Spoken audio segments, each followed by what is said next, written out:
मेरे पापा की कॉल आती है घर से कि भाई करा दी बेइज्जती।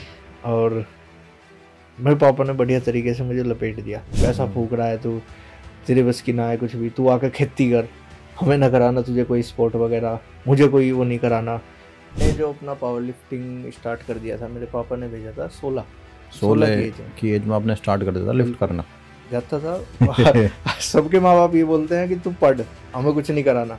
मेरे पापा ने उल्टा मुझे बोला था कि तू स्पोर्ट कर, स्कूल को मैं देख लूँ। वही दिमाग में बैठा ली ये चीज़ कि भाई अब क्या करनी है, लास्ट है। मेरे कोच ने मुझे इतना डरा दिया कि यही है जो है, बस इसके बाद कुछ नहीं है। मगर चलो ठीक है, तीसरी बार में मेडल आ गया। मेडल तब तक नहीं पता था क्या आया क्या नहीं, आते ही मुझे एक ही खुशी थी, तब तक दिमाग में कि चल रहा भाई मार दी, लिफ्ट कर दिया। टाइम जो आज के टाइम में मतलब प्रोटीन वगैरह ये खा रहे हैं, उस टाइम ऐसा कुछ नहीं था। हाँ, मुझे नहीं पता था इन चीज़ों के बारे में बिल्कुल। आपका देसी डाइट था। हाँ, ये भी डाइट किसी ने बताई नहीं थी, ये मुझ पे असल में बनानी आती थी। आपने देखा भी होगा बहुत से लोग जब वेट उठाने जाते हैं, कोई पीछे से आ रहे हैं बंदे और स्लैप कर रहे हैं, आवाज भी निकालते हैं, आवाज भी कर रहे हैं, स्लैप कर रहे हैं, कमर पे बेल्ट बजा रहे हैं। आपने वीडियो डाली हुई है इंस्टाग्राम पे, आपने उसमें 415 किलो की स्क्वाट लिफ्ट करी हुई है। तो 270 की बेंच तक मैंने टच कर रखी है। गांव से एक दो साथ में आए थे ना, उन्होंने पापा को बोल दिया था कि तू खमागा लड़के के ऊपर पैसा फूक रहा है, ये ना करे कुछ भी, फलाना ढिमकाना। ये चीजें हुई वहाँ पे और दिमाग खराब, मेरा पहले ही दिमाग खराब था और हो गया। मगर भाई बहुत आउट ऑफ कंट्रोल चीज़ें होगी, तो वे चीज़ मेरे दिमाग पे और यहाँ पे लग गई बुरी तरह। 162 किलो की बेंच प्रेस मैंने वहाँ पर बनाई और अपना नेशनल रिकॉर्ड बनाया। क्या हाल है मित्रों, सब नया पॉडकास्ट लेकर आ चुके हैं एमटी शो पर, और आज हमारे साथ हैं हमारे नए गेस्ट सत्यम वालियान। आज इनसे बात करेंगे, थोड़ा सा पावर लिफ्टिंग के बारे में होने वाला है ये पॉडकास्ट, और फिटनेस से रिलेटेड, और आजकल जो स्टेरॉइड चल रहे हैं जिम में, इनके बारे में भी काफ़ी बात करेंगे सत्यम वालियान सर से हमारे। तो हम स्वागत करते हैं सत्यम वालियान भाई का अपने शो में, एमटी शो में। तो क्या हाल है सत्यम वालियान भाई? बढ़िया बढ़िया जी। तो पहले तो थैंक यू सो मच कि आपने मुझे चांस दिया एमटी शो में आने का, एंड कुछ चीज़ें अपनी रखने का, बोलने का और लोगों तक नॉलेज प्रोवाइड करने का। तो इन्होंने लिफ्ट करवाया ऑल इंडिया इंटर यूनिवर्सिटी में 387 किलो स्क्वाट में लिफ्ट करवाया, जो कि इनकी हाईएस्ट लिफ्ट है अभी की ऑन स्टेज। ओवरऑल इन्होंने 940 किलो लिफ्ट करवाया है और गोल्ड मेडल मारे हुए हैं काफ़ी अच्छे लेवल पे इन्होंने। तो बात करते हैं, जानते हैं इनकी जर्नी के बारे में और इन्होंने कैसे स्टार्ट करा कैरियर पावर लिफ्टिंग में। तो सत्यम वालियान भाई बताइए थोड़ा सा कि कैसे स्टार्ट हुआ ये सब चीज़ें, कैसा आप पावर लिफ्टिंग में घुसे? जी, पहली चीज़ तो मैं एक मिडिल क्लास फैमिली से हूँ, एंड मेरा बैकग्राउंड जो है, फैमिली बैकग्राउंड जो है वो प्रॉपर फार्मर्स है। मेरे पापा भी फार्मर रह चुके हैं, दादा भी, सब फार्मर। तो मैं ही एक ऐसा पर्सन हूँ जो अपनी लाइफ में स्पोर्ट लाइन में गया हूँ, और स्पोर्ट लाइन में जाने के बाद काफ़ी अच्छी प्रोग्रेस भी मैंने की है। अब मेरा स्पोर्ट लाइन में आने का कोई मेरा मोटिव नहीं था, स्पोर्ट लाइन में मुझे भेजा गया था मेरे पापा के द्वारा। आपका मन नहीं था? नहीं, मेरा कोई मन नहीं था।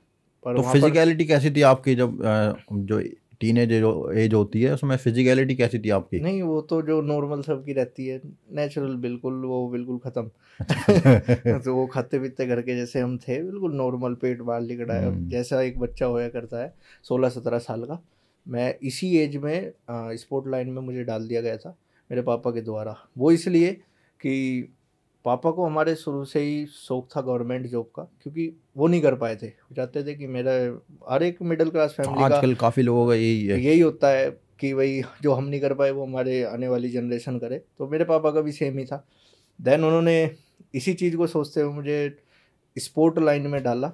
पता नहीं उन्हें किसी ने सलाह दी है, रेकमेंड किया है क्या, तो उन्होंने बोला कि सारी चीज़ मैं देख लूँगा, तुझे मेहनत करनी है और ये करना है, ये मुझे कुछ नहीं पता था। तो चूज वो जो स्पोर्ट्स पावर लिफ्टिंग का उन्होंने चूज करा था आपको? हाँ, नहीं है, असल में हुआ क्या था, उन्हें भी स्पोर्ट के बारे में ये नहीं पता था कि एग्जैक्ट क्या करवाना है, पर स्पोर्ट्स में किसी डालना ने है। रेकमेंड किया था। देन जैसे हम जानकारी निकालते हैं तो वहाँ पर जानकारी लिख ली थी, मेरे मामा हैं, मेरी नानी है मोदी नगर की रहने वाली। तो वहाँ पर मेरे मामा के दोस्त थे पारुल त्यागी, जो कि मेरे कोच हैं, और मेरे एक ही कोच रहे हैं। उन्होंने ही मुझे आज भी वही हैं और हमेशा वही रहेंगे। आज यहाँ तक जो मैं पहुँचा हूँ वो अपने कोच के वजह से ही पहुँचा हूँ। तो देन वहाँ पर पता लगा था, मेरे मामा ने इंट्रोड्यूस कराया था मुझे कि ये मेरे दोस्त हैं और बहुत अच्छे तरीके से सिखाएंगे, और हुआ भी वैसा ही। मैं उन्हें मामा ही बोलता हूँ, मैं कोच वोच नहीं, पहले मामा है। तो देन उन्होंने बहुत अच्छे से मुझे ट्रेन किया सारी चीज़। तो वहाँ से मुझे लिफ्ट मारने का टेक्निक्स, कैसे कैसे क्या वेट होता है, कैसे उठाया जाता है, वो सारी चीज़ें बेसिक से लेके उन्होंने मुझे सिखाया। तो वहाँ से फिर थोड़ा इंटरेस्ट जगा। इंटरेस्ट भी ऐसा ही कि कोई खास नहीं, पर हाँ कि अगर घर को ने छोड़ रखा है तो टेंशन फ्री में अपना थोड़ा बहुत कर रहे हैं। देन उस टाइम पे सबसे ज़्यादा जो क्रेज़ था एक चीज़ का था पबजी। मैं उस टाइम पबजी का खिलाड़ी था, और जिम में आ रहा हूँ, पता लग रहा है उस दिन मेरे कोच नहीं आए तो मैं कोने में बैठ के पबजी चल रहा है अपना। तो ये था।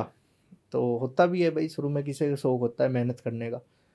तो उसके बाद से मेरी जर्नी स्टार्ट हुई कौन है सी एज में स्टार्ट कर रहा था आपने? मैंने जो अपना पावर लिफ्टिंग स्टार्ट कर दिया था, मेरे पापा ने भेजा था 16 16 की एज में। की एज में आपने स्टार्ट कर दिया था लिफ्ट बिल्कुल। करना?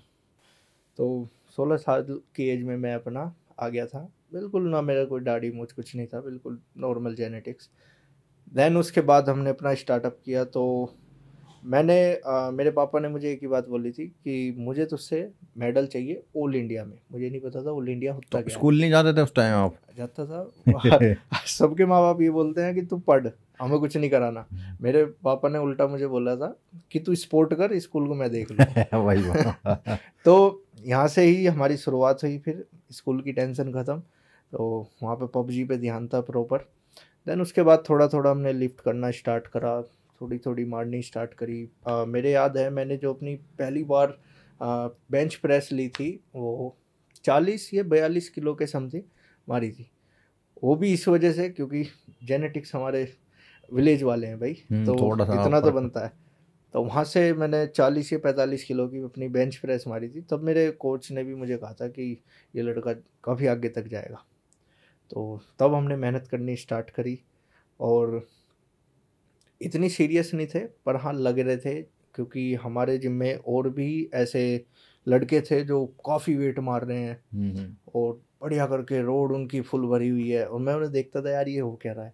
कि मैं कब मारूंगा इतना मैं वेट है। हाँ बस इतना ही मोटिवेशन रहता था, और हम एक एक प्लेट पे पड़े हैं इतनी इतनी सी वो। वही। मैं चलो भाई चल रहे हैं।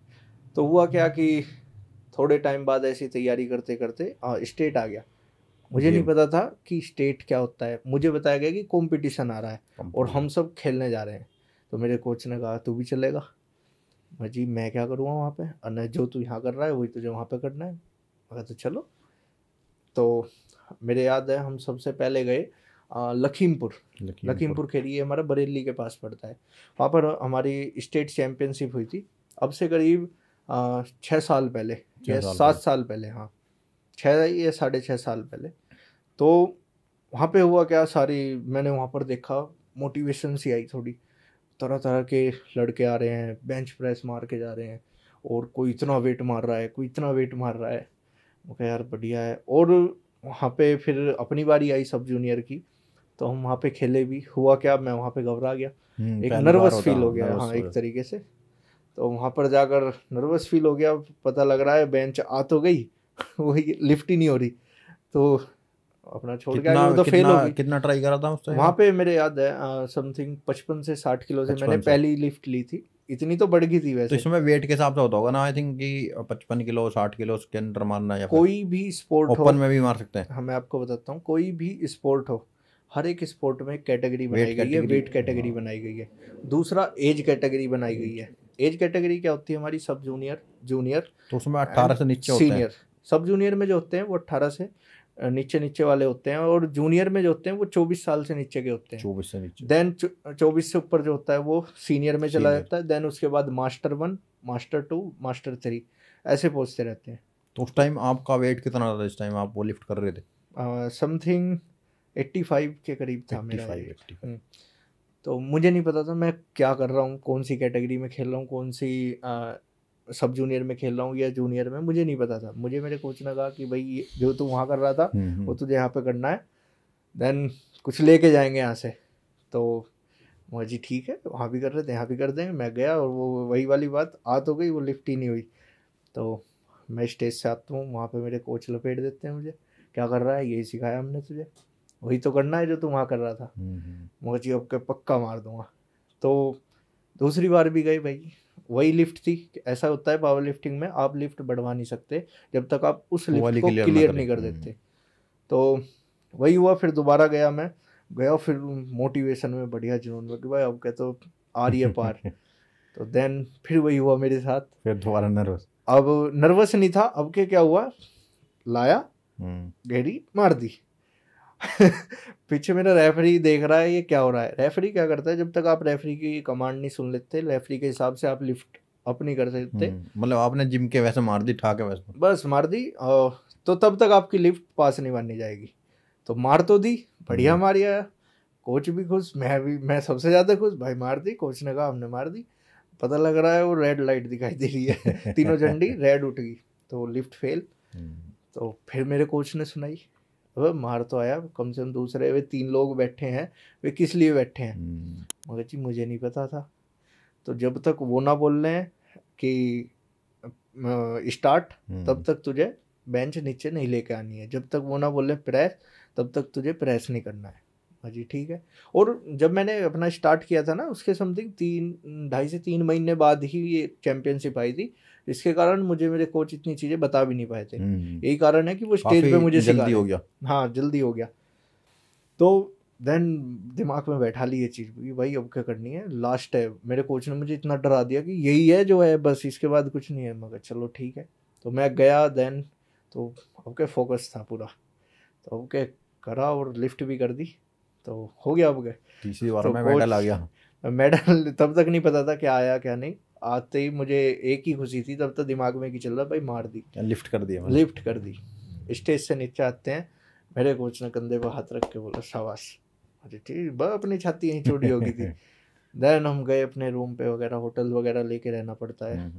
तो अगले दिन जाते हैं तो भाई का नाम अनाउंस हो रहा है, और मुझे उम्मीद ही, मुझे नहीं पता था कि मेडल भी है क्या, ना ही मेरे कोच ने बताई मुझे। अब वहाँ पे जाके देख रहे हैं यार, नाम अनाउंस हो गया और मेडल है सत्यम बालियान का। अब मेडल क्यों पड़ा मैं आपको वो बता देता हूँ। हमारा नाम अनाउंस हो गया, अब मुझे नहीं पता कैसे हुआ क्या हुआ, तो जाके मैं मेडल लेके आ गया अपना। मेरा वहाँ पे तीसरा मेडल पड़ा, ब्रॉन्ज मेडल पड़ा। मेडल। हाँ, अब एक चीज़ और, जब मैं मेडल ले रहा था वहाँ पर, आप फोटो भी देखना, तो हुआ क्या कि जो पहले और दूसरे नंबर पे थे वो मेरी एज से काफ़ी बड़े थे। मैं देख रहा यार ये जूनियर कैटेगरी में खेले थे आप? मैं तो सब जूनियर में खेला था। सब जूनियर में। ये मैं थोड़ा आगे आपको बताऊंगा कि आखिर पावर लिफ्टिंग में होता क्या है एक्चुअल में, और किसी भी स्पोर्ट में अधिकतम होता क्या है। तो मैंने देखा कि यार मुझसे काफ़ी बड़े हैं ये एज में, और चलो यार सत्यम बालियन तुमने फिर भी मेडल निकाल दिया भाई साहब। तो मैं अपना गया फिर।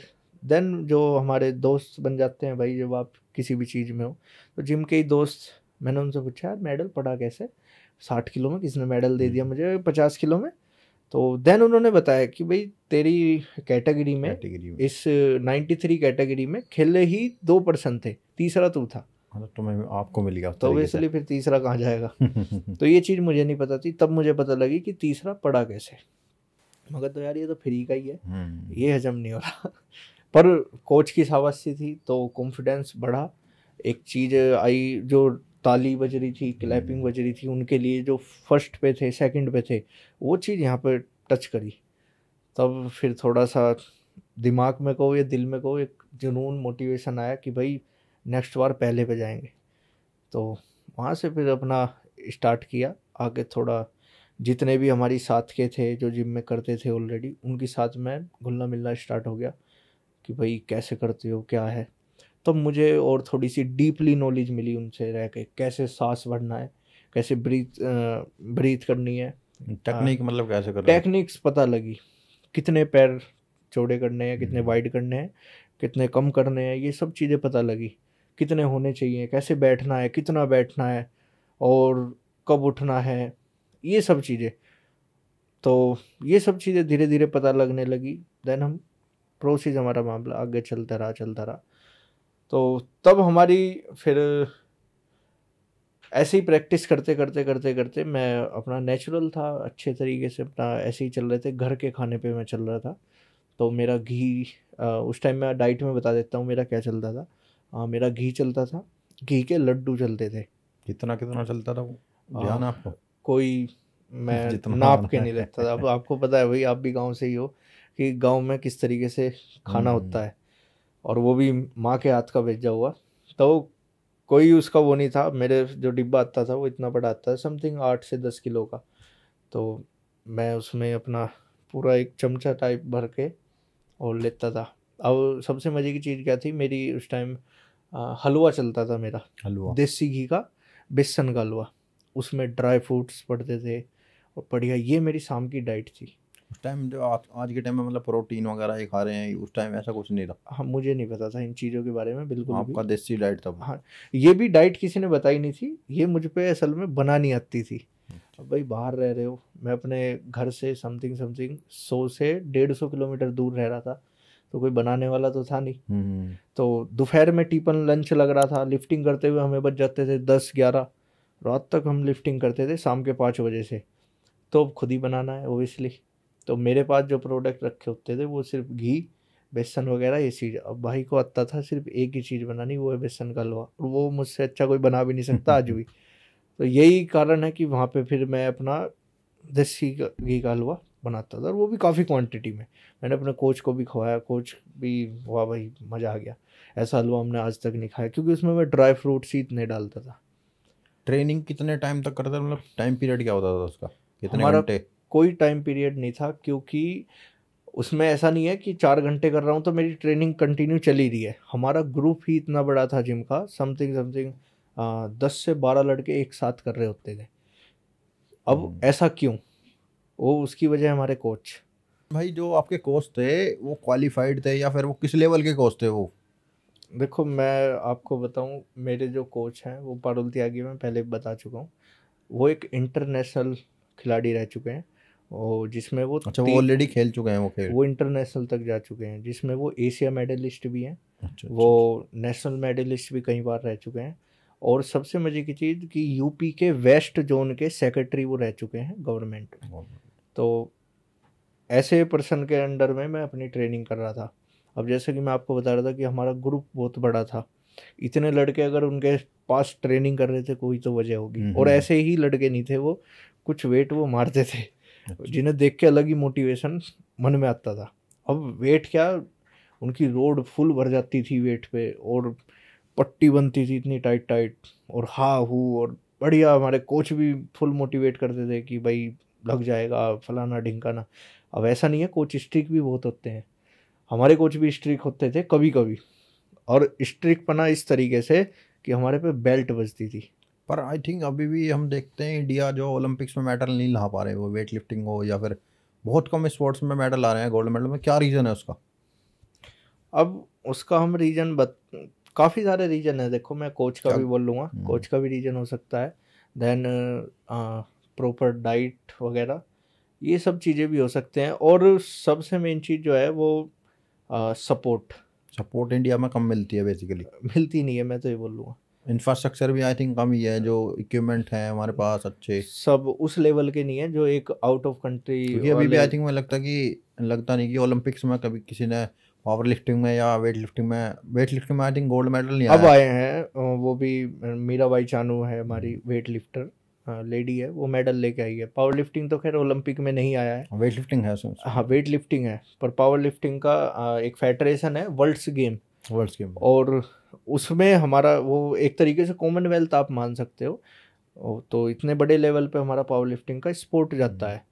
वैसे प्राइवेट सारी चीज़ें होती हैं। तो मेडल ना आने का कारण कोचिस भी हैं, और जो जैसा कि आपने बोला इक्विपमेंट्स भी, ये भी बहुत सी चीज़ें हैं। तो सत्यम भाई, जैसे अभी आप पावर लिफ्टिंग करते हैं तो काफ़ी heavy heavy weight, 300 kilo 400 kilo तक जाते हैं। तो इसमें जो इंजरी होने के चांसेस हैं उसका फॉर्म कैसे करेक्ट करते हैं आपकी? काफ़ी ये लोग, किसी लोगों को इंजरी हुई है आपके टीममेट्स में, किसी को नहीं क्या? हुई है। मैं ये आपने बहुत अच्छा क्वेश्चन पूछा है। कि आज और के टाइम में जितना भी देखता हूँ कि मैं काफ़ी जो टीनेजर्स हैं वो वेट लिफ्ट करने की कोशिश करते हैं कि हम शो ऑफ करने के लिए। तो क्या ईगो ईगो लिफ्टिंग लिफ्टिंग जिसे हम करनी बोलते चाहिए? हैं, ईगो लिफ्टिंग। ईगो तो लिफ्टिंग जो जितने भी बिगिनर हैं मैं उन्हें भी बताना चाहूँगा कि भाई इंजरी एक ऐसी चीज़ है, अगर सही से आ गई ना तो आपका पूरा जीवन खत्म हो कैरियर सकता ख़त्म है, हो सकता कैरियर खत्म हो सकता है। और शायद ही किसी चीज़ के लायक आप बचो। है। अगर कोई पावर लिफ्टिंग गेम ही ऐसा है कि गेम ही बहुत ऐसा है रिस्की भाई, गेम है। वो वजन का है। दूसरा क्या होता है, एक एथलीट की जब वो ट्रेनिंग करता है, नेक्स्ट लेवल ट्रेनिंग पे जाता है, सीधी सी चीज़ है उसकी मसल्स हार्ड होने वाली। अब जब हार्ड हो जाती है मसल्स और आप उस पर लोड डाल रहे हो, वो लोड अगर आपकी मसल्स का जरा सा भी बैलेंस को डिसबैलेंस करेगा तो इंजरी वहाँ पर पक्की है। देन वहाँ पर एक ही चीज़ काम आती है, कोच की टेक्निक्स एंड ट्रिक्स, ये आपको इंजरी से बचा सकती है, देन कुछ नहीं। तो मन्नू भाई, स्पोर्ट के बारे में, पावर लिफ्टिंग स्पोर्ट के बारे में आपको एक बहुत ही अच्छी चीज़ बताता हूँ जिसे सुनने में इंटरेस्ट आएगा। जैसा कि मैंने अभी पीछे से बताया भी था कि हम 12 से 13, 10 से 12 लड़के इतने ट्रेन करते थे हमारे कोच, और हम साथ में ही लिफ्टिंग करते थे। हमारा टाइम टेबल हमें भी नहीं पता था क्या से क्या हो जाए, हमें भी नहीं पता था। जब हम एक ग्रुप में ट्रेनिंग करते हैं ना, तो अधिकतम क्या होता है कि बाहर की फील्ड में जब एक बंदा कामयाब होने की साइड पे जाता है या फिर ग्रोथ कर रहा होता है तो उसे खींचते हैं। पर एक टीम में, एक ग्रुप में यही अंतर है कि अगर वो नीचे जा रहा है ना तो उसे अप किया जाता है, वो पुश कर दे उसे। अब पुश करने के अलग अलग तरीके थे, वो जो पुश करने के मेथड हैं, वो तरीके हैं ना, वो इंटरेस्टिंग है। अब वो कैसे हैं, पुश करा गया? हाँ, अब हमें कैसे पुश करा गया है, मैं तो दूसरों को भी देखता था, उनमें इतना गुस्सा रहता था, मोटिवेशन रहता था कि वो कहाँ पर हाथ मार रहे हैं, कहाँ पर क्या कर रहे हैं, उन्हें भी नहीं पता रहता था। वो इतने मोटिवेशन के साथ अपने स्पोर्ट को करते थे, इतने जुनून के साथ अपने स्पोर्ट में बढ़ते थे कि उन्हें देखने में मुझे ही अलग इंटरेस्ट आता था। अब जैसे आपने देखा भी होगा, बहुत से लोग जब वेट उठाने जाते हैं, भाई पीछे से आ रहे हैं बंदे और स्लैप कर रहे हैं, आवाज भी निकालते हैं, आवाज भी कर रहे हैं, स्लैप कर रहे हैं कमर पे, बेल्ट बजा रहे हैं। अभी तो खैर नई नई चीज आ रही है, अमोनिया सूंघ रहे हैं लोग, अमोनिया चल रहा है नई नई चीज चल रही है ये, तो पहले ये नहीं था मैंने ये चीज नहीं बेल्ट देखी। वेल्ट बजाते थे तो पहले बेल्ट मार रहे हैं, हाँ होता था ये, बेल्ट मार रहे हैं, हाथ मार रहे हैं और चिल्ला रहे हैं, बढ़िया क्लैपिंग हो रही है, जिससे मोटिवेशन एक पीक लेवल पे पहुंच जाता था। आजकल के प्री वर्कआउट लेके मोटिवेशन ढूंढ रहे हैं, पर वो मोटिवेशन प्री वर्कआउट को भी मार देता था। देन तब रोड उठती थी, तब वेट उठता था, वो देखने में अलग ही मजा आता था उसे। तो ऐसे करते करते ही अपनी भी लिफ्ट बढ़ी है, अपना भी स्टार्टअप ऐसे ही हुआ है, और ऐसे ही हम ग्रोथ करते चले गए हैं। देन समय बीतता गया, थोड़े कुछ महीने गए तो हमारा दूसरी चैंपियनशिप आई। सत्यम भाई, जैसे कि अभी आपने वीडियो डाली हुई है इंस्टाग्राम पे, आपने उसमें 415 किलो की स्क्वाट लिफ्ट करी हुई है, तो 270 की बेंच तक 270 मैंने की टच बेंच। कर रखी है, एंड 325 तक की डेड लिफ्ट पे भी हाथ मार रखा है। तो ये ऐसे ही नहीं है, और इसके पीछे बहुत बड़ा राज है। राज क्या, मैं बोल लूँगा एक बेइज्जती है, और बड़े बड़े लोग बोल के गए हैं, बहुत से लोगों ने बोला भी है और बोलते भी हैं, जब तक आपकी बेइज्जती ना हो, जब तक आपकी इंसल्ट ना हो, आप महान नहीं बन सकते। बिल्कुल। तो अगर आप भी ऐसे मुझसे पूछ रहे हो कि भाई 415 कैसे किया है, तो ना मेरी बेइज्जती होती, ना मैं वो मारता हूँ, ना ही आप मुझसे आज पूछ रहे होते। अब बेइज्जती क्या हुई है कि जैसा कि मैंने अभी बताया कि हमारी नेक्स्ट चैंपियनशिप, जो मैंने दूसरी चैंपियनशिप आ रही थी, उसमें मैंने मेहनत की थी, बहुत बढ़िया लेवल पे मेहनत की, अच्छी खासी। और लिफ्ट समथिंग मेरी पहुंच चुकी थी, क्यूब्ड में खेलता था मैं, 250 लिफ्ट पहुंच चुकी थी, स्क्वाड में 250 मारने लगा था। बेंच मेरी समथिंग 110 से 115 किलो हो गई थी, और मेरी डेड समथिंग 200, 180 या 200 के करीब पहुंच चुकी थी। अब हमारी आती है स्टेट चैंपियनशिप। स्टेट चैंपियनशिप जो दूसरी हुई थी, फुल पावर लिफ्टिंग की, स्क्वाड डेड बेंच तीनों हुई थी, वो कराने वाले हमारे कोच ही थे। वो हुई थी हमारी निवाड़ी में। निवाड़ी में एक फार्म हाउस है, उसमें हमारी वो चैंपियनशिप हुई थी, और इस पूरे स्टेट में अलग अलग डिस्ट्रिक्ट से लोग खेलने आए थे। तो हम, पहली चीज़ तो हम ही बहुत खुश थे कि भाई अपने ही एरिया में गेम हो रहा है और हमारे ही कोच करा रहे हैं। और उससे भी बड़ी खुशी की चीज़ ये थी कि उस गेम में मेरे पेरेंट्स आने वाले थे, और उसमें हमारे पोस्टर लगे हुए थे, हमारा फ़ोटो लगा हुआ था। तो नया नया वहाँ होता है कि भाई आपके पेरेंट्स आ रहे हैं और स्पोर्ट पे जहाँ चैम्पियनशिप हो रही है वहाँ पर आपका फ़ोटो लग रहा है, तो प्राउड होता है। तो वही चीज़ सोच सोच के हम भी मोटिवेट थे कि बढ़िया वेट उठाएंगे, और मम्मी पापा आ रहे हैं, बढ़िया वेट दिखाएंगे उठा के। तो यही हुआ था। तो वहाँ पे हुआ क्या बेसिकली कि हमारा चैम्पियनशिप स्टार्ट हुआ, और सभी वेट कैटेगरी के हिसाब से चैम्पियनशिप स्टार्ट हुई और कंटिन्यू चलती रही। देन हमारी भी कैटेगरी आई, और हमारा जो हमारी कैटेगरी का जो नंबर आया वो समथिंग रात के 11 बजे आया। 11 बजे? वो गेम मेरे याद है कि हमारे सुबह के 4 बजे तक वो स्पोर्ट चला था, सुबह सर्दियों के के 4 बजे दिन, तक? सुबह के 4 बजे तक। वो इसलिए कि गेम की जो है एक डेडलाइन रखी जाती है, जैसे कोई भी प्रोग्राम हो तो एक डेडलाइन दी जाती है कि भाई आज से स्टार्ट है और देन इस तारीख में एंड है। तो स्पोर्ट के उस चैंपियनशिप की भी 2 डेट दी गई थी कि भाई इस डेट से स्टार्ट है, देन इस पे वो ख़त्म है। तब भी वो 4 घंटे ऊपर खींच चुका था। तो हमारी रात के 11-12 बजे से हमारा नंबर आया हमारी कैटेगरी का। तब हम फुल मोटिवेट, मेरे पापा भी आए हुए थे उसमें, मेरी मम्मी भी आई हुई थी, मेरे नानी भी आई हुई थी। तो हमने वहाँ पे अपना स्पोर्ट किया और लिफ्ट मारनी स्टार्ट की। हमने अपना बहुत अच्छा रिजल्ट दिया, बहुत अच्छी लिफ्ट उठाई।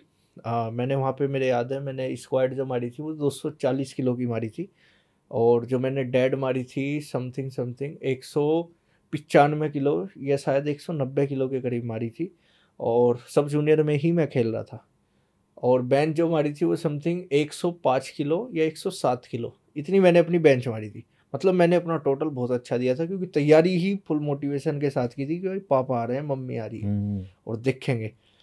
तो हुआ क्या कि मेहनत करी है, अच्छी लिफ्ट उठाई है। देन आती है सेरेमनी की बारी, मेडल सेरेमनी की।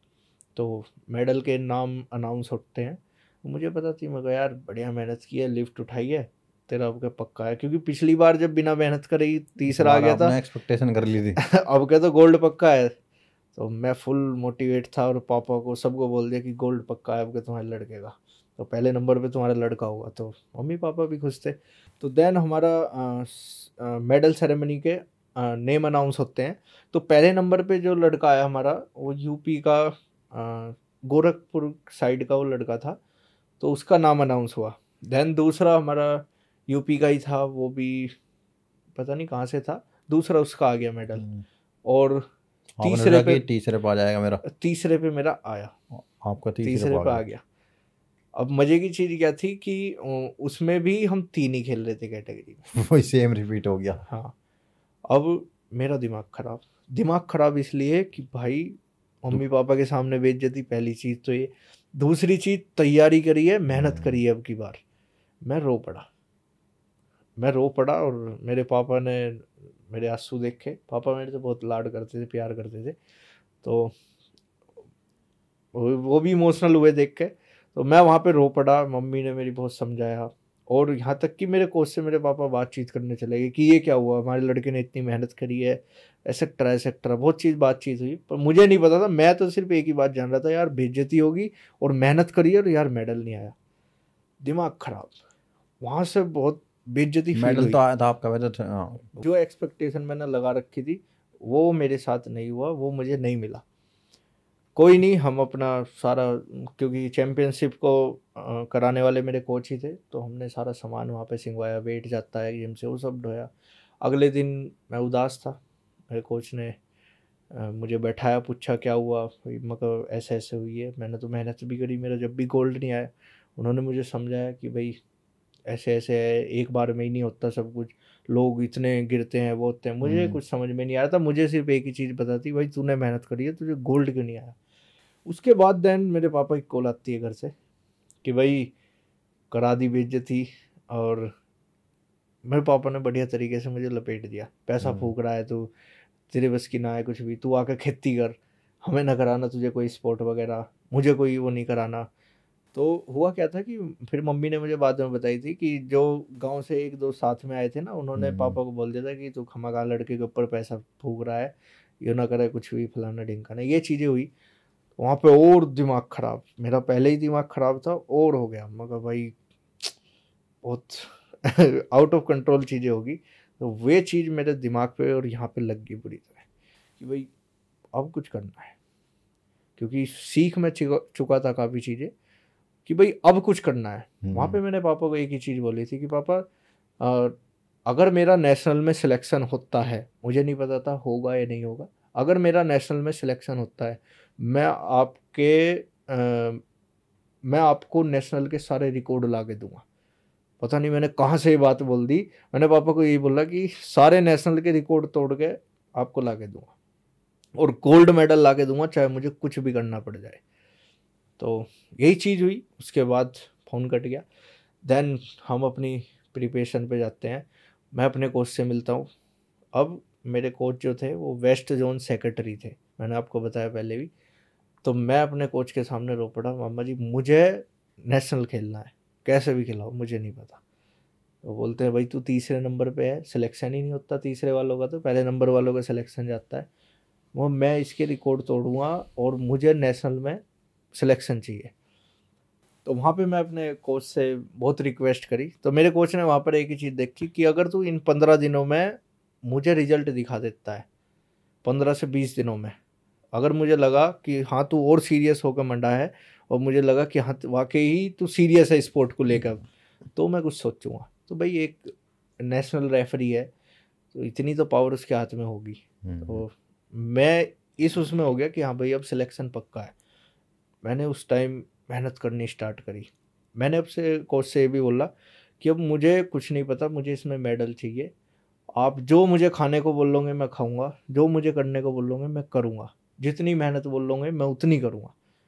तो वहाँ पे मेरे कोच ने भी कहा कि देखते हैं, तू कर, स्टार्ट तो कर अच्छे से। मुझे लगना तो चाहिए कि हाँ तू पूरा अपनी मेहनत में डूब चुका है। देन मैंने अपनी मेहनत करनी स्टार्ट करी। मुझे उस टाइम पे टाइम का, थकावट का, क्या टूट रहा है, कहाँ क्या हो रहा है, मुझे कुछ नहीं पता था। मुझे सिर्फ एक ही मतलब एक ही चीज़ दिख रही थी, एक ही गोल दिख रहा था कि हाँ भाई नेशनल रिकॉर्ड। तब मैंने पहली बार नेशनल रिकॉर्ड खोल के देखे कि कितने हैं। तो खोल के देखे, हुआ क्या था, हाँ खोल के देखे मैंने वहाँ पर मुझे वो मिले नहीं कि कैसे खुलते हैं, और मुझे किसी ने बताया भी नहीं, ना ही मैंने फिर किसी से जाके पूछा। तो मैंने खोल के देखे तो मुझसे नहीं खुले हुए, कैसे कैसे खुलते हैं मुझे कुछ पता नहीं था इतना। पर कोई नहीं, मगर मैंने अपने कोच से पूछे फिर जाकर कि मामा जी अगर मुझे नेशनल रिकॉर्ड तोड़ने हैं तो कितना उठाना पड़ेगा। अब कोच है भाई, उसे पता है कि स्टेज पे जाके कुछ और मारेगा, यहाँ पे कुछ और मारेगा। मेरे कोच ने बताया कि 315 की तुझे स्क्वाट मारनी पड़ेगी। मगर जी ठीक है, मोटिवेट था फुल, लगी हुई थी चीज़। मगर जी ठीक है, तुझे कम से कम 215 बेंच लेके जानी पड़ेगी। मगर जी ठीक है, तुझे कम से कम 270-80 की डेड लेके जानी पड़ेगी। मगर जी ठीक है, इतना टोटल तुझे लेके जाना पड़ेगा, तब तेरा कहीं मेडल और रिकॉर्ड आ सकते हैं। बाकी सामने वाला कितना तगड़ा आ जाए तेरे सामने, उसका कोई मैटर नहीं है। मगर जी ठीक है। मैंने अपने दिमाग में ये चीज़ बिठा ली थी। मेरा रूम था ऊपर, शायद आज भी वे लगे हुए हों। तो वहाँ से छोड़े हुए मुझे 6 साल हो चुके हैं उस रूम को। मैंने अपने रूम में वो चीज़ चिपका ली थी लिख के कि भाई इस लेवल तक तुझे पहुँचना है, ये लिफ्ट तुझे एक दिन उठानी है। मैं अपनी तैयारी में प्रॉपर तरीके से लगा। मेरे कोच को दिखा हाँ भाई ये फुल डेडिकेशन के साथ मंड रहा है, अच्छे तरीके से मेहनत कर रहा है। तो तब मेरे कोच ने कहा कि इससे काम नहीं चलेगा, ऐसे काम नहीं चलेगा, कि मेहनत तेरी ठीक है, तू कर रहा है, बट उस हिसाब के तेरे रिजल्ट नहीं निकल पाने के, क्योंकि एक बॉडी की लिमिट होती है। अब उस बॉडी की लिमिट अगर आपको क्रॉस करानी है, पहली चीज़ तो टाइम चाहिए, या तो टाइम दो, या फिर डाइट बढ़ा दो आप अच्छे से। बिल्कुल। या फिर तीसरा तरीका जो आजकल के हर एक नौजवान, हर एक बिगिनर, हर एक तो एथलीट नहीं मैं बोलूँगा, पर हाँ अधिकतम एथलीट, मेजोरिटी लोग ऐसे कर रहे हैं, उसे पकड़ते हैं, जिससे हम अपना टाइम भी बचा सकते हैं, हम अपनी परफॉर्मेंस में काफ़ी ग्रोथ भी ला सकते हैं। वो है हमारा एनाबोलिक्स, पीडीज, एनाबोलिक्स जिसे हम स्टेरॉइड भी बोलते हैं, परफॉर्मेंस एनहांसिंग ड्रग। ये तो इन्हें हम स्टेरॉइड भी बोलते हैं। तब उन्होंने मुझे बताया कि भाई तुझे अब ये लेना पड़ेगा, इंजेक्शन भी लेने पड़ेंगे। तो सत्यम भाई, जैसे कि आप बता रहे हैं कि स्टेरॉइड, मतलब आपके कोच ने बोला कि कुछ लेना पड़ेगा स्टेरॉइड बेसिकली, तो आपके कोच ने स्टेरॉइड आपको रेकमेंड कर दिया बेसिकली। अब रेकमेंड करने की इसमें वजह है, पहली चीज़ मेरा और मेरे कोच का रिलेशन, वो हम रिलेटिव भी हैं, एक तरीके से मामा लगते हैं वो मेरे। दूसरा, एक कोच और स्टूडेंट का बहुत अच्छा बॉन्ड। एक कोच को पता होता है कि एक स्टूडेंट कहाँ तक जा सकता है। तो तब मेरे कोच ने मुझे वो चीज़ें बताई, तब मुझे उनके बारे में पता लगा। अब इतना नहीं कि हाँ मैं उनमें डीपली चला गया, पर ये पता लगा कि हाँ अगर मेरा कोच बता रहा है ये चीज़ तो बढ़िया ही होगी। कोच पे विश्वास करना कोच पे विश्वास था मुझे और किसी चीज़ से कोई लेना देना नहीं है। तो देन मेरे कोच ने मुझे 2 चीज़ें ला के दी थी शुरू में, टेस्टा वगैरह। डेका टेस्ट जो हाँ बोलते हैं। वो 1-1 ml की वायल में आती थी, तो वो हमने पहली बार मैंने वो लगाई। अब मेरी बॉडी में ऐसा कुछ आज से पहले ना ही गया था, नेचुरल कर रहे थे आप। नेचुरल बिल्कुल। तो जब मैंने वो चीज़ ली तो मैं आपको उसके साइड इफ़ेक्ट बताता हूँ थोड़ा। तो पहले इफेक्ट बताइए आप, जो आपके पावर आई या फिर अब स्ट्रेंथ इफ़ेक्ट क्या, पहले तो मुझे साइड इफ़ेक्ट ही बताने पड़ेंगे क्योंकि पहले आए वो। अच्छा पहले साइड अब वो इस वजह से आए कि जैसे ही मैंने वो लगाया हम्म मुझे मेरी बॉडी में जैसे वो एब्जॉर्ब होना स्टार्ट हुआ। हम बेसिकली वो मांस में लगता है, हमारे हाँ मसल्स हिप्स में। पे लगता है। तो मुझे फीवर हो गया। अब फीवर बोल लो उसे, ये बॉडी का टेम्परेचर एकदम हाई चला गया, उसकी वजह से कुछ भी बोल सकते हैं। देन फीवर हो गया और मेरे गले का काग उतर गया। अब काग क्या कि पानी की कमी एकदम बॉडी में चली जाती है और उसकी वजह से हमारा जो काग होता है ये उतर जाता है और हम कुछ भी खा नहीं सकते, गला दुखता है।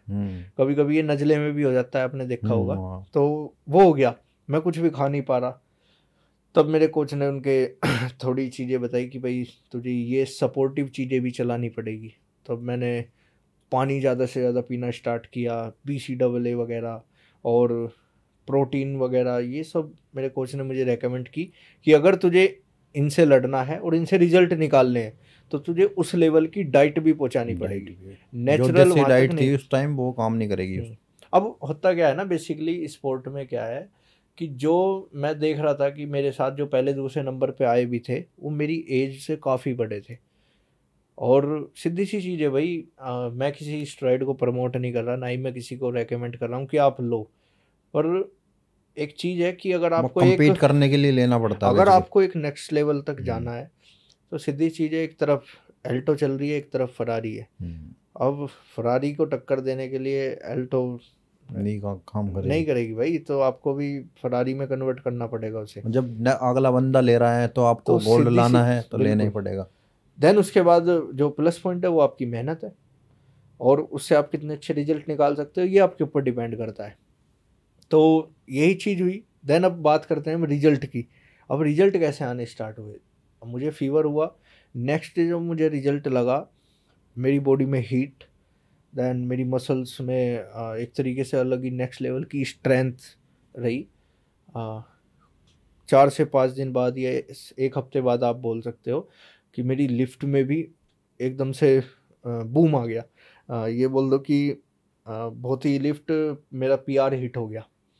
मेरा कितना जो कितना किलो का फर्क पड़ा था ध्यान आपको? समथिंग समथिंग 5 से 10 किलो का, 5 से 10 किलो का, 10 किलो। 10 किलो का सीधा मैंने अपना PR को तोड़ दिया।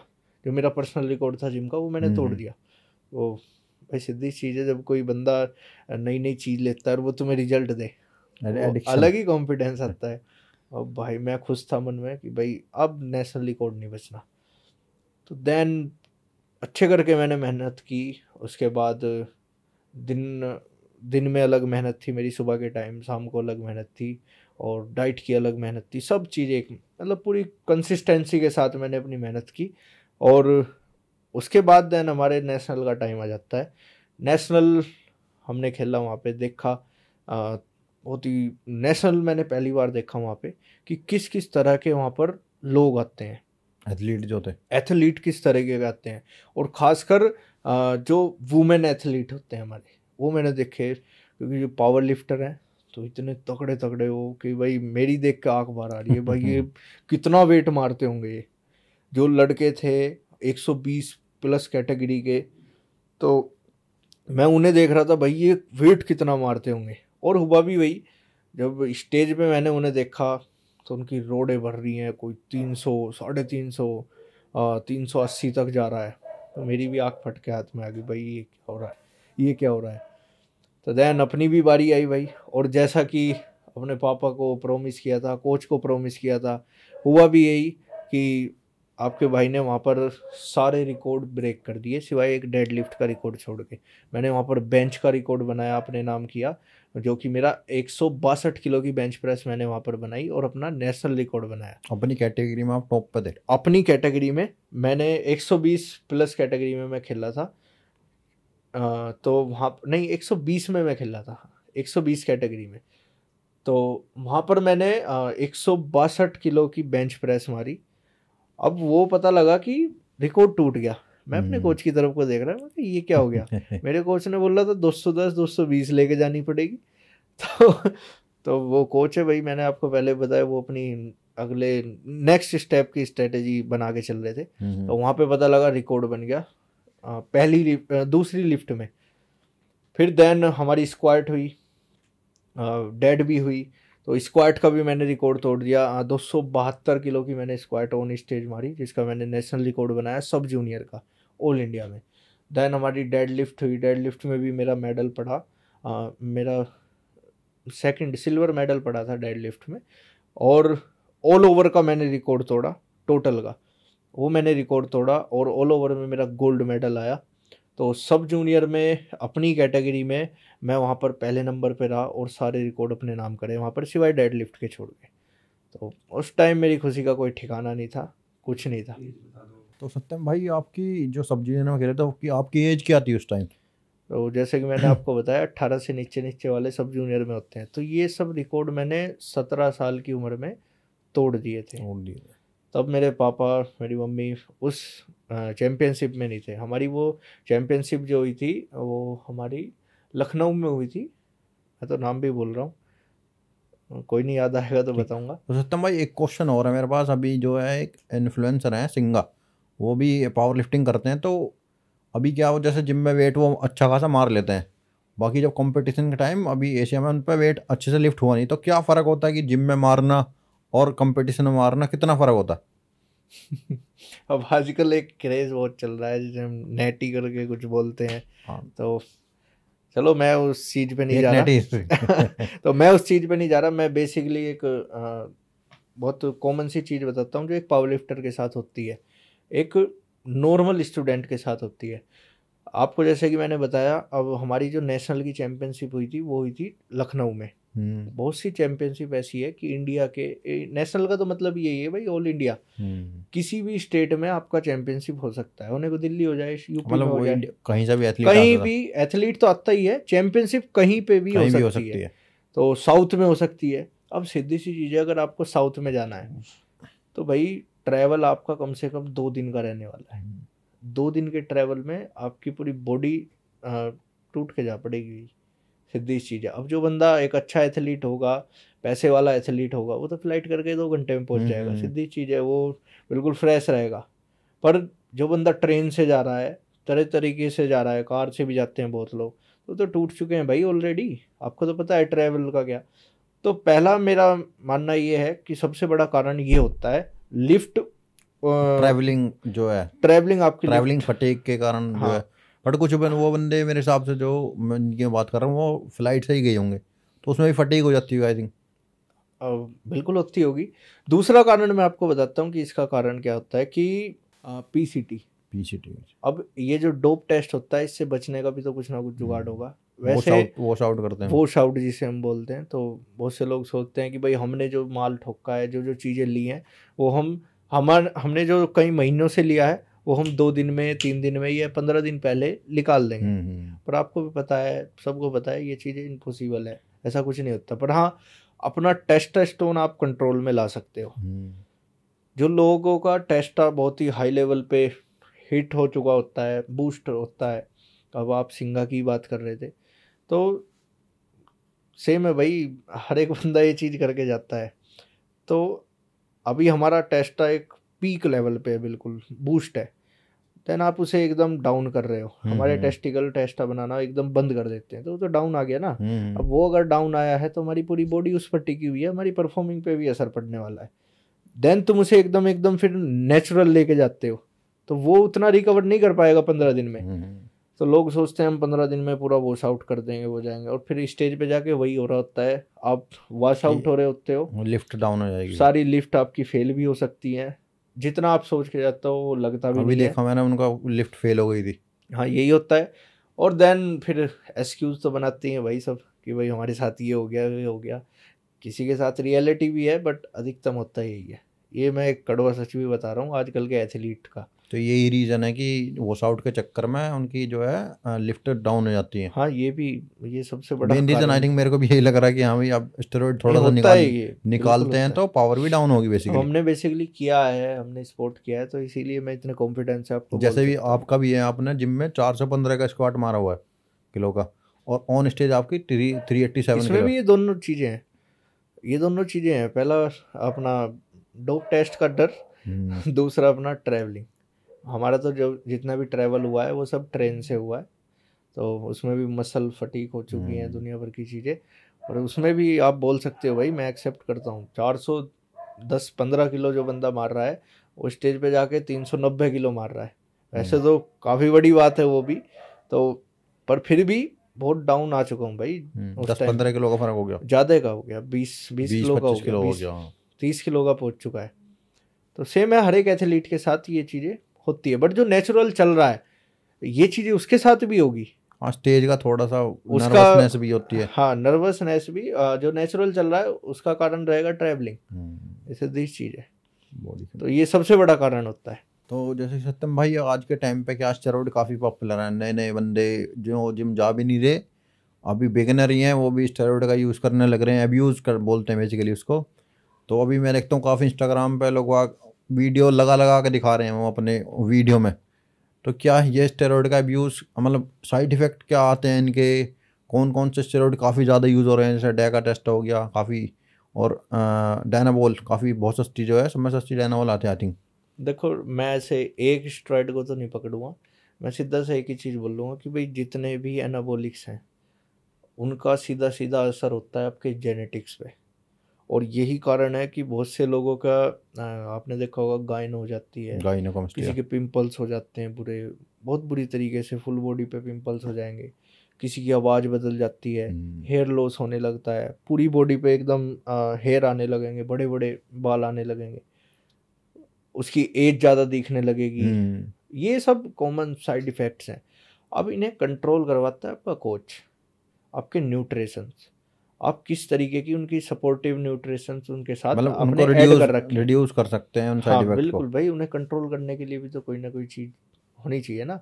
अब आपने देखा होगा कि बहुत से लोगों की इनसे डेथ भी हुई है, काफ़ी लोग मतलब बड़े बड़े बॉडी बिल्डर बड़े बड़े बॉडी बिल्डर तक गए हैं। गए हैं। अब देखो ऐसे बेसिकली हम उनकी एकदम टारगेट नहीं कर सकते, पर हाँ कोई भी चीज़ हार्ट हो, अटैक, कार्डियक अटैक के कारण काफ़ी डेथ हुई है। ये कॉमन है। अब हार्ट अटैक का आज के टाइम में सबसे प्री वर्कआउट है, प्री वर्कआउट में इतनी हाई क्वांटिटी में कैफीन होता है। कैफीन। कैफीन करता क्या है, हार्ट बीट हमारी तेज कर देगा, ब्लड सर्कुलेशन बढ़ा देगा।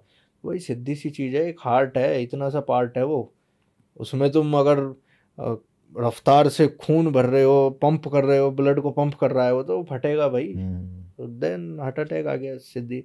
अब जितने भी एथलीट होते हैं तो हर एक चीज़ की लिमिट होती है। अब आप खाना ही है, एक लिमिट क्रॉस करके अगर खाओगे तो कहीं ना कहीं साइड इफेक्ट देगा। एक लिमिट है आपके लीवर की झेलने की, एक लिमिट है आपके बॉडी को, बॉडी आपके खाने से न्यूट्रिशंस निकाल सके, उसकी भी एक लिमिट है।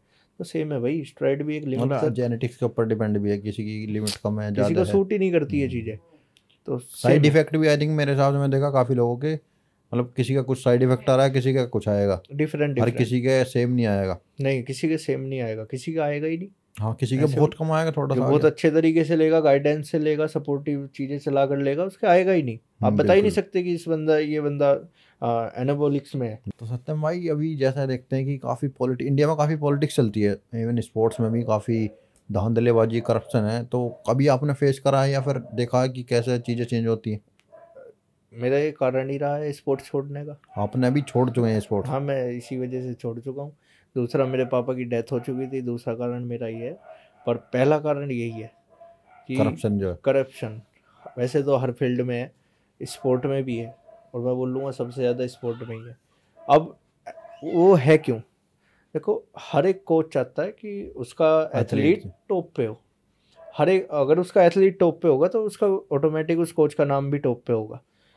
तो सिंपल सी चीज़ है, जो हमारी ये धांधलेबाजी होती है ना, ये करप्शन जो होता है, ये सबसे ज़्यादा हमारे स्टेजों पे होता है। आपने देखा होगा किसी एथलीट ने कोच को ही पीट दिया, काफी रेफरियों को ही पीट दिया। बॉडी वीडियोस आती बिल्डिंग शो में ये चीज़ें होती हैं, पावर लिफ्टिंग शो में ये चीज़ें होती हैं, और भी मल्टीपल स्पोर्ट हैं जिनमें ये चीज़ें कॉमन है।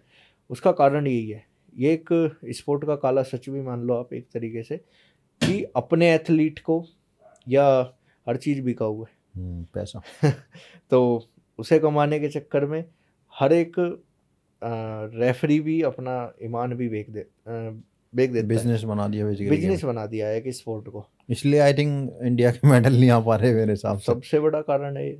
कुछ तो हमारी गवर्नमेंट ही हमें सपोर्ट नहीं करती, दूसरा कारण सबसे बड़ा यही है, करप्शन। इंडिया से बाहर आप मुझे ये बताओ कि इंडिया से बाहर कितने लोग जा रहे हैं? अब से पहले आपने कितने लोगों को जाते हुए? बहुत कम नाम सुने मैंने। गोल्ड मेडल ही काफी कम आए इंडिया के कारण ही है ओलंपिक्स में। भाई, वहाँ पे कोचेज ये बोलते हैं कि हाँ हमारा एथलीट जाएगा, वो दूसरा पैसे भरने को तैयार है, दूसरा पैसे लिए खड़ा है कि नहीं भाई मैं जाऊँगा, मेरे पास पैसा है और मेरे पास लिफ्ट भी है। तो वहाँ पे काम आती है सर पावर, कॉन्टैक्ट्स, रिलेशंस, ये सब काम आते हैं वहाँ पे, कि आप कितने अच्छे कोच के पास हो, कितने पावरफुल कोच के पास आप ट्रेनिंग कर रहे हो, वो आपको उतना ही लंबा छलांग लगवा देगा। तो ये एक पावर लिफ्टिंग का काला सच मान लो आप। तो इसके कारण ही जितनी भी आपने मेहनत की है, स्किल्स की डेवलप की है, नॉलेज डेवलप की है, ये सब दरी रह जाएंगी। तो सबसे ऊपर अगर आज के टाइम पे कुछ है वो मनी, पैसा है। पैसा सब खरीद देता है सर, सब बेच देता है। ये पैसा एक ऐसी चीज़ है, ईमान हो। चीटिंग देखी है आपने सामने कभी होते हुए? बहुत देखी है सर, मेरे साथ भी हुई है भाई। कैसा है वो था? होता क्या है कि अगर आपको पता है कि मान लो मेरी कैटेगरी है 120, अब 120 कैटेगरी में मैं भी खेल रहा हूँ और सामने जो रेफरी बैठा है उसका स्टूडेंट भी खेल रहा है, एथलीट भी है उसमें। तो सीधी सी चीज़ है भाई, कहीं ना कहीं तो होने वाली है। चीटिंग जो होती है वो लिफ्ट पास और फेल कराने में होती है। जब वो फेल कर देता है उसका। दूसरी चीज़ बॉडी वेट में चीटिंग्स होती है। ऐसा नहीं कि भाई सभी करते हैं, मैं बोल रहा हूँ ये होती है क्योंकि मैंने देखी भी है। वहाँ उन चीज़ों का हम कुछ नहीं कर सकते, अगर तुम बोलोगे भी कोई सुनने वाला नहीं।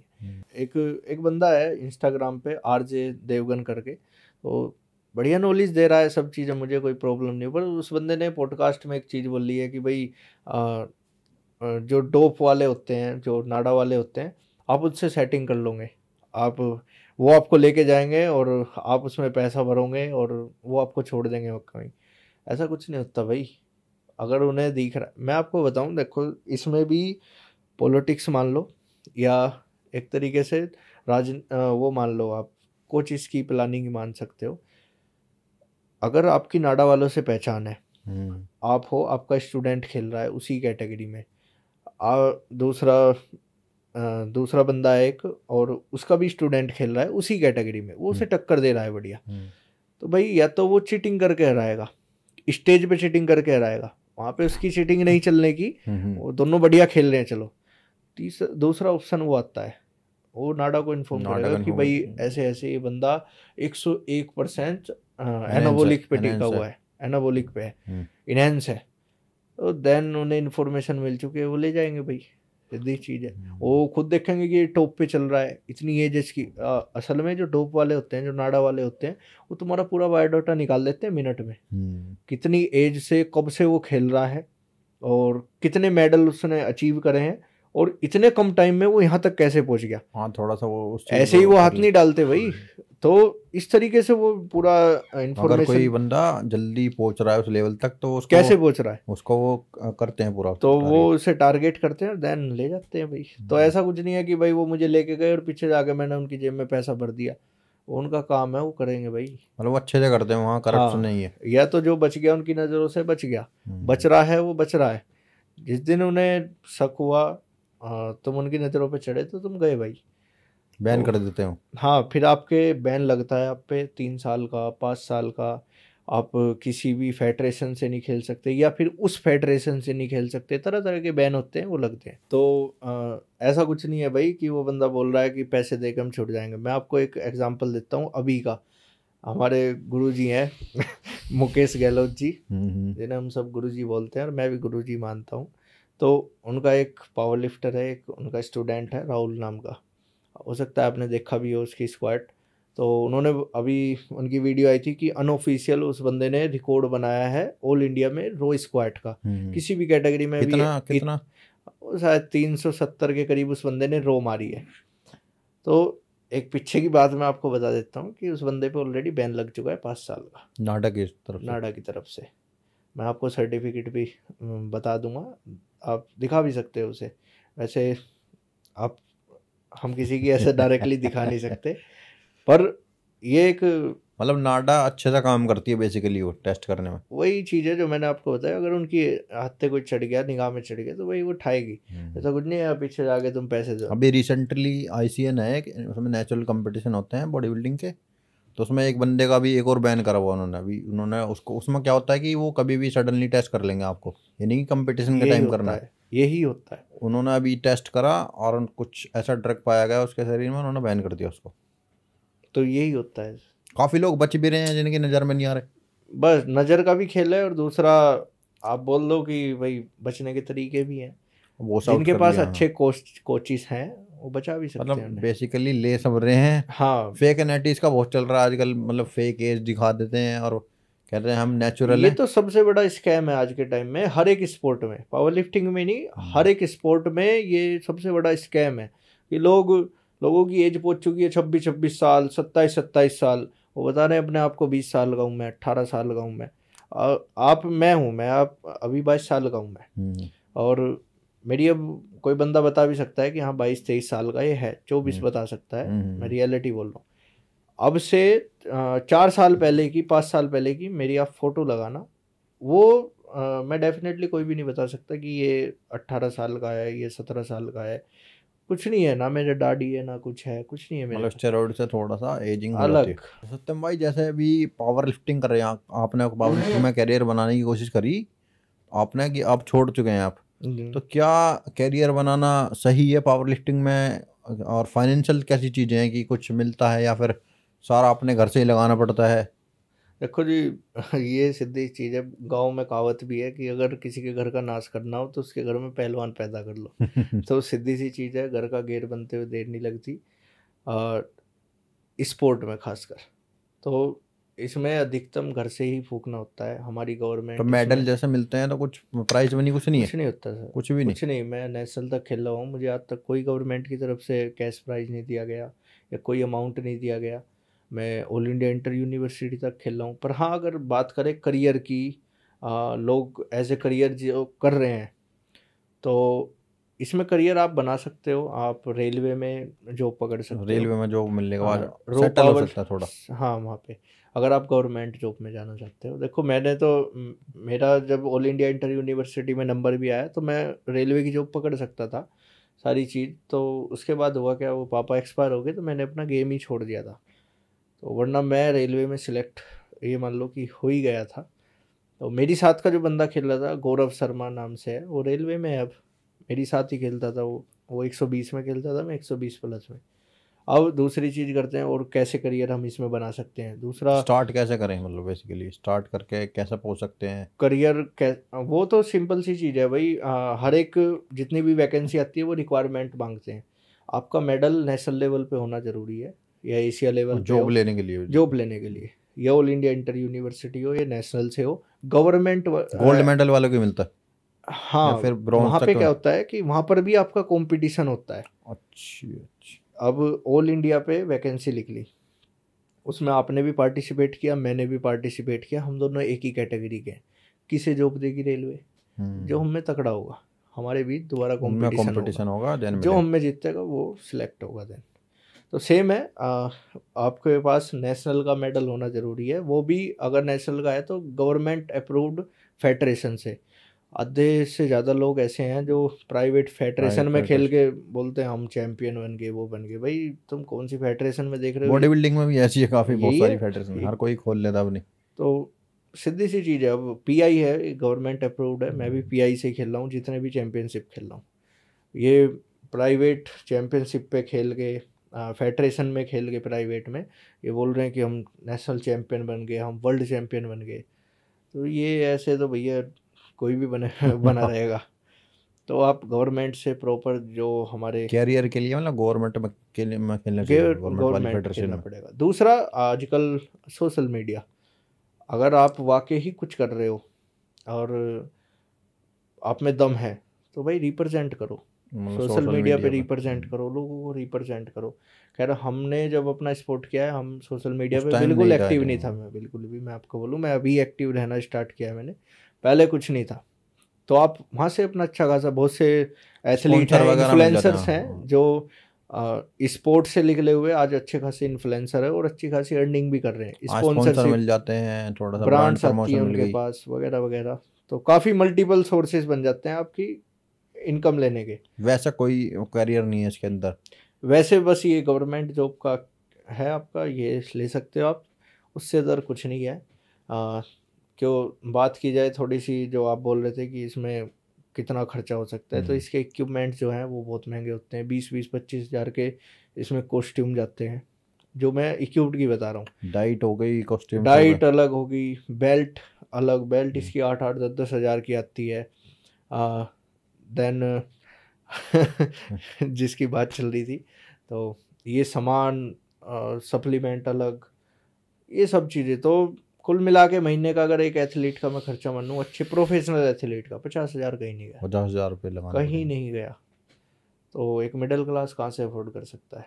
आई थिंक रेलवे में से जॉब लगती हाँ, है, अगर आप रेलवे में लगते हो देन उसके बाद गवर्नमेंट आपको आपका सपोर्ट खर्चा करती है, सारा देगी वो। तब गवर्नमेंट सपोर्ट कर देती है आपको, उससे पहले कहीं से उम्मीद मत रखना। नहीं मिलता है, मैं झूठ ऐसे ही बोलने लगूँ, मुझे ही आज तक कुछ नहीं मिला है। तो सत्यम भाई, जैसे कि आजकल देख रहे हैं जिम में काफ़ी लोग जो एथलीट भी नहीं है, वो सिर्फ दिखाने के लिए एम्प का यूज़ कर रहे हैं, टर्मिन लगा रहे हैं। कुछ लोग, अभी मैं देखता हूँ कि ग्राउंड में जाता हूँ, लोकल ड्रग्स वहाँ पे भाग रनिंग जो के लिए। रनिंग कर रहे हैं वो भी लगा रहे हैं, वो ड्रग्स का यूज़ कर रहे हैं। बेसिकली ये है क्या, देखो, जो हमारा ये टर्मिन अलग है, मेफाटीन अलग है, एक ही नाम है इन दोनों का, टर्मिन मेफाटीन, और एम्प अलग है। हम्म। एम्प क्या होता है, ये घोड़ों के लगाया जाता था, जब घोड़ों की रेस होती थी तो उन्हें लगाया जाता था, ये घोड़ों को भगाने के लिए, घोड़ों उनकी की स्ट्रेंथ। परफॉर्मेंस बढ़ाने के लिए। हाँ, जब वो थक जाते थे तो अगर उन पे तभी वो लग रहा है ना, तो उनकी स्ट्रेंथ हिट हो जाती थी, एकदम बूस्ट हो जाती थी। देन जो हमारा टर्मिन है, ये जब जो लेडी प्रेग्नेंट होती है, देन डिलीवरी के टाइम पे बहुत ही लो, कम मात्रा में बहुत कम डोज में देते हैं वो। तब दिया जाता है, ताकि डिलीवरी नॉर्मल के चांसेस बढ़ जाएं।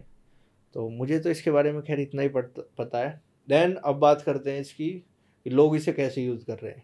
नशे के तौर पे इसे यूज़ कर रहे हैं, नशे के तौर पर काफ़ी पावर के तौर पे इसे यूज़ कर रहे हैं, एंड स्ट्राइड के नाम पे इसे यूज़ कर रहे हैं। सबके अलग अलग मोटिव हैं, तरीके हैं लेने के, कोई नस में ले रहा है, कोई हिप्स पे ले रहा है। अब इसके रिजल्ट की बात कर लेते हैं, रिजल्ट कैसे हैं। ये आपको पागल कर देगा, ये आपके बॉडी में इतनी जान भर देगा कि आप आपको भी नहीं पता लगेगा कि आप क्या कर सकते हो। देन आपकी हार्ट बीट, ब्लड सर्कुलेशन इतना फास्ट कर देगा जिससे आपकी बॉडी में पावर नेक्स्ट लेवल बूम, एक तरीके से बूम हो जाएगी। तो इसकी वजह से बहुत से लोगों की डेथ भी हुई है। तो वही चीज़, हार्ट फेल, तो हमारा हार्ट अटैक जो आया है वो इसी की वजह है, क्योंकि ब्लड सर्कुलेशन इतना हाई पहुंच जाता है, हमारी बॉडी का टेम्परेचर ये इतना हाई कर देता है कि हमारी बॉडी की एक लिमिट होती है, वो क्रॉस हो जाती है, देन डेथ है। तो सेम है ये, ये बहुत हार्मफुल लोकल ड्रग्स में आता है। लोग इसे ले रहे हैं तो भाई इतनी अधिक मात्रा में ना लो, और मैं तो ये रेकमेंड करूँगा कि लो ही ना, क्योंकि हमारी बॉडी का वाटर लेवल इतना डाउन कर देता है, आप सोच भी नहीं सकते। इसकी पहचान भी है जो लोग इसे लेते हैं, इसके नसों में आप देखना, जो नस में लेता होगा उसे ब्लैक ब्लैक निशान हो जाएंगे। देन उसे खुश्की आना स्टार्ट हो जाएगी, उसके होठ सफ़ेद पड़ने स्टार्ट हो जाएंगे। इसकी कुछ पहचान है, साइड इफ़ेक्ट्स हैं। तो ये बहुत ही बेकार है, पर लोग इसे मज़े में यूज़ कर रहे हैं, अभी उन्हें साइड इफ़ेक्ट पावर का नहीं लिफ्टिंग में भी पता। यूज़ होता है। मैं आपको क्या बोल रहा हूँ, काफ़ी मात्रा में। यहाँ अगर आपको इसका पता करना है ना, तो कोई भी पावर लिफ्टिंग की चैम्पियनशिप हो, कोई सी भी स्टेट डिस्ट्रिक्ट कोई सी भी हो, आप उसके उस चैम्पियनशिप जहाँ पर हो रही हो उसके वॉशरूम में एक बार चले जाना। आपको पता लग जाएगा पावर लिफ्टर लेते हैं या नहीं। और पावर लिफ्टर ही नहीं, बॉडी बिल्डिंग हो या कोई भी तो एथलीट। इसका जैसा लेते हैं तो असर कितनी देर तक रहता है फिर वो? देखो, अब मैं इसके सर की बात करूं, मैंने ये लिया नहीं है पहली चीज़ तो। ये कभी आप ये सोच रहे हो कि इसे सब पता है इसने लिया है, पर हाँ अपने साथ के लोगों को लेते हुए देखा है, उनसे इसके साइड इफ़ेक्ट्स सुने हैं। आपका लीवर पे सबसे ज़्यादा इफ़ेक्ट डालेगा। देन तो दोस्तों को लेते हुए देखा है, तो इसके रिजल्ट क्या रहते हैं कि जब आप इसे लगाते हो, समथिंग 5 से 10 मिनट के बीच में आपको अच्छी खासी पावर महसूस होती है, जिससे आप अपने पीआर को हिट कर सकते हो। और देन उसके बाद ये आपकी बॉडी के वाटर लेवल को तोड़ना स्टार्ट कर देता है, जिससे आपकी फिर वीकनेस बढ़ती चली जाती है।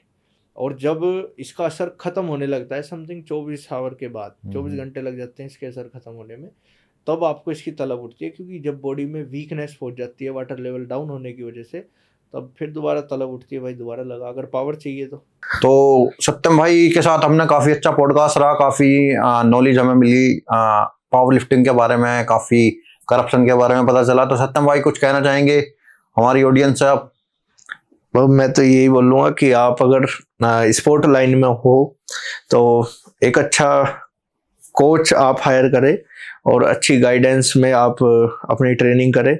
एंड जितना हो सके नेचुरली अपने आप को पुश करें, हिट करें, और ज़्यादा सप्लीमेंट के पीछे ना भागें, क्योंकि नेचुरल होता है। सप्लीमेंट कोई भी हो, सप्लीमेंट नेचुरल में आते हैं, बट स्टेरॉइड की तरफ ना जाए स्टार्टिंग। हाँ, तो उस तरफ ना जाए, वो एक ना एक दिन आपको कुछ ना कुछ साइड इफेक्ट देखने को जरूर मिलेंगे। बिल्कुल। बाकी लगे रहो भाई, सीधी सी चीज है।